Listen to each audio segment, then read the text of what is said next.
Disclaimer. We are interested in everything and experts in nothing. We enjoy learning, but get it wrong sometimes. We mean no disrespect, and if we mess up, kindly correct us. Let's take this ride together, unless your intention is to cause harm or distress, in which case, with utmost haste, fuck right off.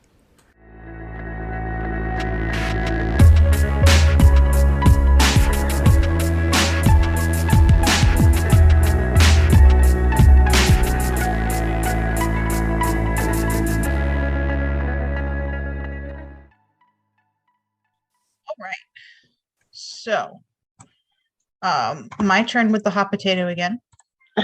Yes. Okay, so hopefully this one will actually be kind of short and sweet. And to be honest, I think I deserve it after. Absolutely. Jesus Christ. You need a vacation from Crazy Land. Oh, but actually, I feel like I do have to mention this. So after the podcast episode, right, that I put together, part 2 aired. Right. Yeah. Steve and I were watching Vice's The Devil You Know, right? Oh no. Sherry Shriner died in 2018, according to her headstone in that documentary. Okay, but didn't they say 2020? I said 2021, and I'm like, where the hell did I get that? If it says right there 2018, it's her headstone. So I Googled it while I was sitting on the couch, and it came right up that it was 2021. And I'm like, something does not add up here. Okay, did she say that she died 3 years prior just for funsies? Well, I don't know. I'm assuming the headstone's going to be accurate. So I guess it was probably 2018, but I just wanted to throw that out there. Also, they said that she's got like a couple of people in the organization that are still like keeping the message alive. But they changed her tombstone date so that people will believe that. I don't fucking know. Continue. No, nothing like that. I'm just saying, like, her, I guess that's why all of her pages are still up and running, is because somebody's got to still do it. Somebody's got to keep paying it. Right. But again, I didn't get the impression. There we go. I didn't get the impression that anybody's still like doing the blog talk radio or anything. So when I or making Oregon bubbles. Right. When I said nobody's really doing it, they aren't, but also apparently they are. So anyway, moving on. Minor corrections, apparently. Yes. So that was then. This is now. And now we're talking about Yellowstone. The park? The park. Okay, I've been there. Yellowstone National Park. Yes. Is known for geysers and hot springs. I never got to see any of those, but yes, we just basically drove through it. But yes. Per the park's website, over 60% of the geysers and hot springs on Earth are found inside the park. Oh, wow. That's a lot, right? That is a lot. One of the most famous is Old Faithful. Yes, Old Faithful. Old Faithful erupts every 60 to 110 minutes, which is 20 times per day, typically. What the hell is going on under there? Oh, we're going to get there. Okay. The Old Faithful eruptions average 130 to 140 feet in the air. Yeah, and it's like super boiling hot, isn't it? It is, but I didn't put down the temperature, but yes, it is very hot. Yeah. And they last 1.5 to 5 minutes each time. Jesus. That's some stamina. Yeah. Also, did you know that Old Faithful has a live webcam on YouTube? I didn't know, but somehow I'm not shocked. And that's kind of amazing. And I might have to go check it out. I didn't know, but I have the link. So it'll be on the website. Also, fun fact, Old Faithful used to erupt 21 times per day. And then it just decided after a billion years, fuck it, I'm going to give myself a break. It slowed down just a little bit after an earthquake in 1959. Oh, all right. Yeah. So all of this is because Yellowstone National Park is actually a giant volcano, sometimes called a supervolcano. That I did know. So these are like mini volcanoes on top of the super volcano. This sounds like some like really bad B movie villain's lair we're going to have a super volcano, and on top of the super volcano, we'll put smaller volcanoes that will erupt at specific times. Okay, Dr. Evil. Right? The fuck? Oh. Maybe it was like Mother Nature's goth phase. She's like, you don't understand what I'm going through, so I'm going to make the super volcano, and I'm going to have smaller volcanoes. I mean, I feel like that's actually fairly accurate. So we'll go with that one. Much like other natural disasters like tornadoes, earthquakes, and hurricanes, volcanic eruptions can be categorized and rated. Yes. Volcanoes can be rated on a scale called the Volcanic Explosivity Index, or VEI. They just made that shit up. Explosivity? Come on. That's what it says. All right. Which ranges from 0 to 8. Really? 0 to 8? I know. Come on. Go 1 to 5 or 1 to 10. Like, what the fuck is this stopping at 8 bullshit? Nope. 0 to 8. Is 9 and 10 when the super volcano goes and takes the whole planet with it? No, actually, from what I was reading, we'll get there. But basically, okay, we'll get there. They're like, a 9 might theoretically be possible, but we doubt it. Anyway. Oh my God, they're so snooty. So, all right. A rating of 0 is considered non-explosive eruption, which emits very little material and can be safely observed. So, types of eruptions are fairly common in Hawaii, for example. I was going to say, yeah. When it just kind of flows from the vents. Yeah. And that's called an effusive eruption. Okay. However, when the material is blasted forcefully from the volcano, that material is called ejecta. Right. And the amount of ejecta is what moves an event higher up on the scale. Okay. So because the effusive ones don't eject, they just ooze. Ooze. That's why there is 0. Okay, fair. Okay. So where do some famous eruptions fall on this scale? Okay. What about Mount Vesuvius? I will get to Mount Vesuvius, but I'm starting with Mount St. Helens. That's fair.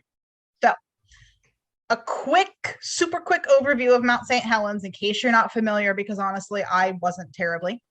I knew of it, and that's about it. It's in Washington, isn't it?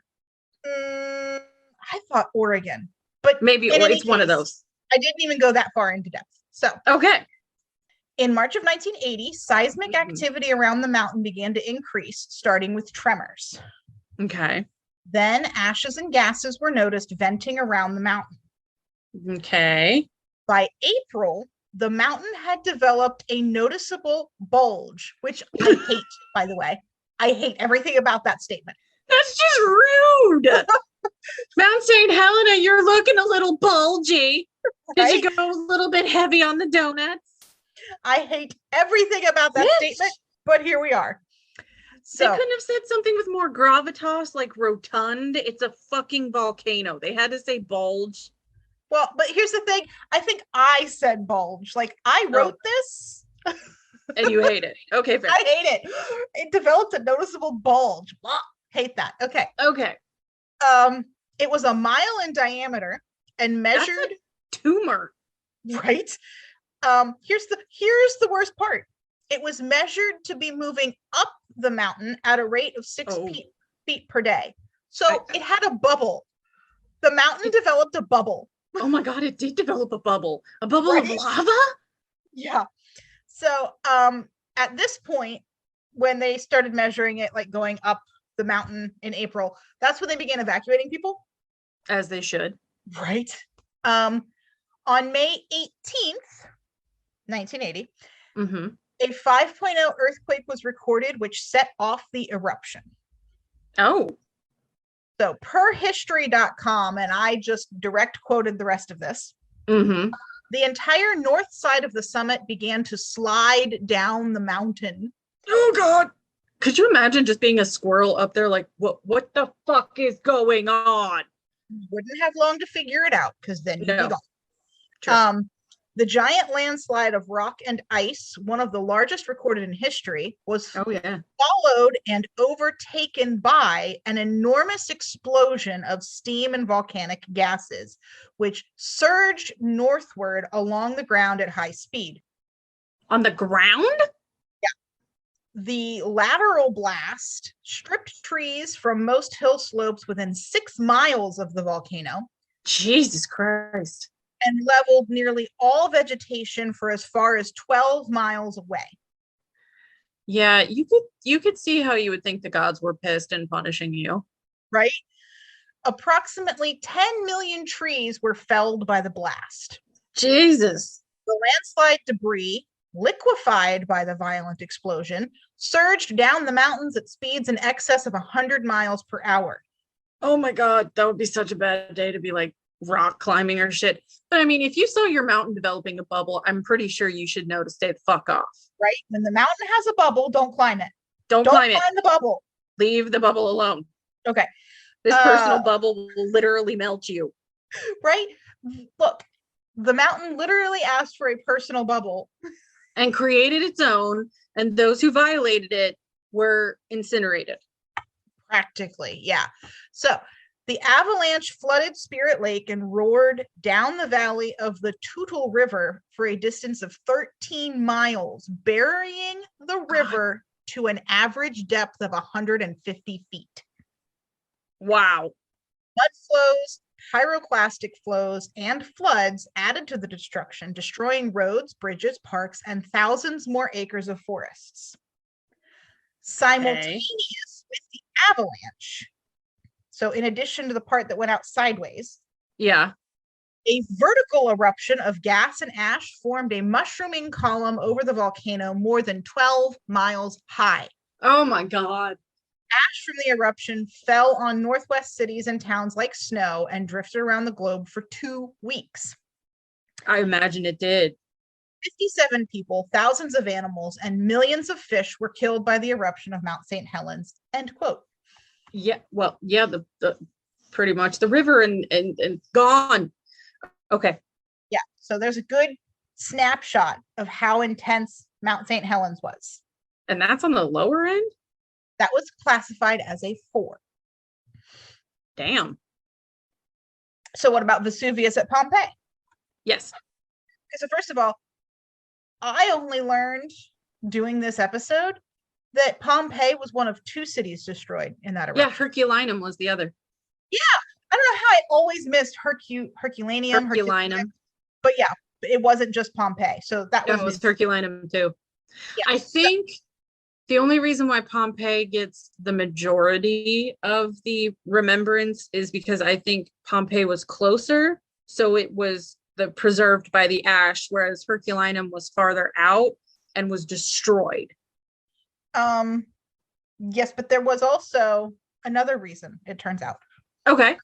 So, but per history.com, on August 24th, 79 AD, Vesuvius exploded, although this precise date is now being debated by archaeologists based on recent excavations. Okay. Basically, they found like some kind of produce. Ledger. Oh, no, produce. Okay. Produce that is a fall harvest that was in the ash. Is this still ash after all these years? Whatever. Yeah, they excavated it. Also, they did find some sort of not a ledger, but some sort of a document that like was dated later. Okay. And actually, geology.com reported the date as October 24th, 79. Okay. So they're acting very specific, but really they got like a 2-month window. Yeah, I mean, I'm kind of impressed that they can even do that. Yeah. There's a reason. There was a famous historian. Okay. That was there. So the mushroom cloud was estimated to be about 10 miles wide. For 12 hours, it expelled ash and stone, up to 3 inches in diameter, by the way, the stone. Oh my God. Into the air. Lethal gases and lava engulfed the cities. 25,000 people perished.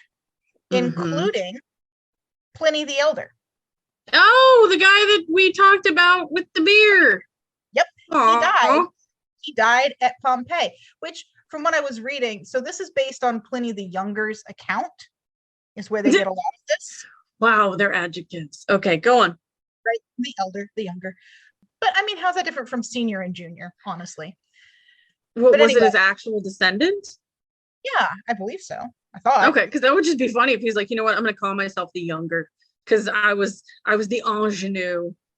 No, he didn't actually confirm that, but I always thought so. Okay, moving on. But anyway, Pliny the Elder actually, he died after the eruption had settled a bit. And so he made landfall. And then toxic gases killed him. Like, dude, oh Jesus, let it air out, apparently. Right, yeah. Anyway, so according to Pliny the Younger's account, that eruption lasted 18 hours.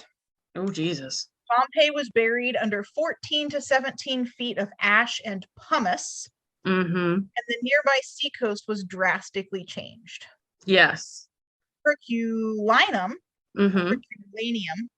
I think it's I've heard it pronounced Herculaneum. That might be wrong, but moving on. Yeah. It was buried under more than 60 feet of mud and volcanic material. Yeah. So estimated, since this is very historical and nobody can prove it, actually measure it, and the scale didn't exist at the time. Right. But that was estimated at a 5. That was a fucking 5? That was a 5. So, per geology.com, with each step in the scale representing an explosivity increase of 10 times, VEI of 5 is roughly 10 times more explosive than a VEI of 4. So basically what they're saying is that Vesuvius was 10 times more catastrophic than Mount St. Helens. Well, I mean, I can follow that logic, but I feel like it should be a higher rating. But anyway, go on. Yeah. So 2 steps in the scale is an increase of then 100 times. Okay. So a 6 is roughly 100 times more explosive than a 4. And then an 8, because I'm not good at math, so I'm just going to let them tell me. We're 8 is 1,000,000 times more explosive than a 2. Has there been an 8? Yeah, so all of this is based on the ejecta, right? Remember okay. The material that's forcefully thrown. Okay. So there have been 3 known eruptions of the Yellowstone volcano, per the park's website. Okay. Was anybody there? I'm gonna go with no, because bison? It was 2.1 million years ago. Yeah, okay. So no bison. Fair. 1.2 million years ago. Okay, so this is still during her goth phase. We're cool. Yeah. And then 640,000 years ago. Okay. Those are the 3 known ones. All right. And again, grain of salt, nobody's there. Each of those eruptions would have been rated an 8. Okay. So we're talking like primordial land forming power. Yeah. Okay. Super huge. I have an image that I'll put on the website, but basically it's like visualizing these different eruptions. Okay, that would be how big they are.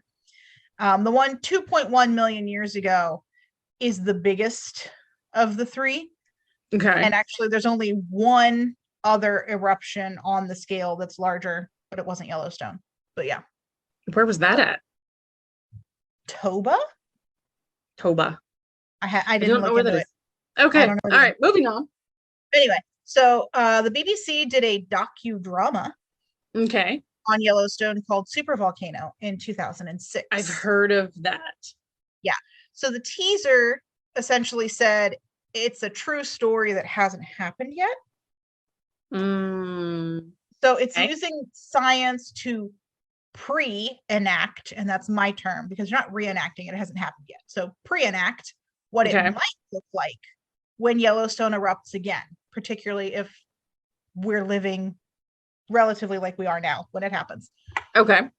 They work with scientists who are experts in the Yellowstone area when creating the Mhm. film, one of whom was a guy named Jake Lowenstern.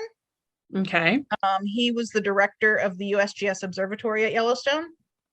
At Okay. least he was at the time that they made the film. I checked their Okay. website, and he isn't there now, but this was At the time of the film, he 14 was. years ago, right? Okay. He could be retired. He could have, or just moved on, right? Or moved on. On the park website, Lowenstern was quoted in 2007 as saying, "I have to say that in all important aspects, they got the details right," Lowenstern said. Okay. According to the scientific speculation in the docudrama, a super eruption would block highways with cars as millions flee in the unfolding disaster. True. Sure, that checks. Kill hundreds of thousands as the ash swamps towns and cities. Okay, that tracks. Yep. Knock out modern communications. Absolutely.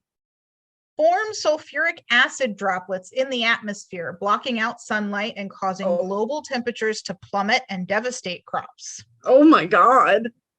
Yeah. And the whole time I'm doing this, by the way, I'm thinking of, was it Dante's Peak with Pierce Brosnan? I don't know. Remember? I don't remember. God. That movie like traumatized me as a kid. There was one scene where they're like trying to go across a lake to evacuate. Like it's these kids with their grandmother. Yeah. And the lake has turned to acid and it just starts eating the boat. And so grandma jumps out and starts pushing the boat to shore, and just like grandma burns up. Is and dissolving. I was traumatized. Oh my God, that would be traumatizing. Like I will never forget that. But anyway. So that said, moving on. Lowenstern emphasized that a super eruption beneath Yellowstone is not likely to occur anytime soon or maybe ever. Okay. He readily acknowledged that all prior supervolcano eruptions around the world took place well beyond historical experience. So geologists have had zero experience studying how a supervolcano gears up for a super eruption. That is kind of disturbing, but also not. Okay. It's true. Moving on. Yeah. We are getting pretty good with forecasting eruptions when volcanoes are restless, he said. So far, there's no sign of that with Yellowstone. Okay. Just knowing myself and the way I write, that had to have been copied off the website. That must have been the park website still, because those are not my words. So that must have been still the park website. So the USGS still monitors activity at Yellowstone. Of course. Their June 2022 reports indicated 3 swarms of earthquakes, which is just an interesting term, I think. It sounds scary. Yeah. Anyway, so 67 earthquakes were recorded near Mammoth Hot Springs between June 9th and 14th, 2022. Okay. The largest of which was measured at a 2.4. All right. 29 more were recorded in the area between June 20th and 30th. The largest was a 1.4. Okay. And then 11 were recorded near the west thumb of the park on June 7th, and the largest was a 1.5. Okay. Could you imagine the bison are just like, fuck, man, again? What is happening? Earth has gas. So earthquake sequences like these are common and account for roughly 50% of the total seismicity in the Yellowstone region. That's just a fun word. That is a fun word, seismicity. It sounds so fancy. Yes. And the June 2022 report sums up with Yellowstone earthquake activity remains at background levels. So that's just the norm. We're not at like threat level, amber, orange, whatever. Okay, well that's just comforting. Normal activity in the park. It's just a shaky place. But that's it. So I have a link that I'll put on the website if anybody's interested to actually watch the 2-hour BBC docudrama. Okay. I did not watch it. I forget what I was doing at the time that I did this episode, but I'm like, that's cool, but I don't have time for that. Found time for that. That's fair. But I looked it up. Mount Toba is in Sumatra, Indonesia. Oh, okay. So there you go. Well, fair enough. So I don't know. That might be on my, hang on, let me look again at my image here. It says, 74,000 years ago is when it did that. Basically, yes. So it's been a long time. Yeah. But anyway, so there you go. There's Yellowstone. That's fun. And the scary volcano that I guess is not scary. I mean, technically it could be scary if it decided to bubble up and create its own bubble, but we don't have to worry about that. Yeah, so all the coolness is actually just Mother Nature's way of staying fucking calm right now. Thank God someone is. Right? Yeah, that's all I got. Cool. So, if you enjoyed the podcast, give us a like, share, subscribe on any platform. You can find us on social media. We are on YouTube, Instagram, and Facebook at Our Trivial Obsessions. We are on Twitter at Our Trivial Pod. We have a website, www.ourtrivialobsessions.com. That's where you're going to find our episode references and bonus materials. And you can email us at randomqueensobsess@gmail.com. Random. Because we are. Queens. Because we are. Obsess. Because we do. So go ahead and email us there with any topic requests for a future episode or anything you want to add to the conversation. And with that, we will see you next week. Bye.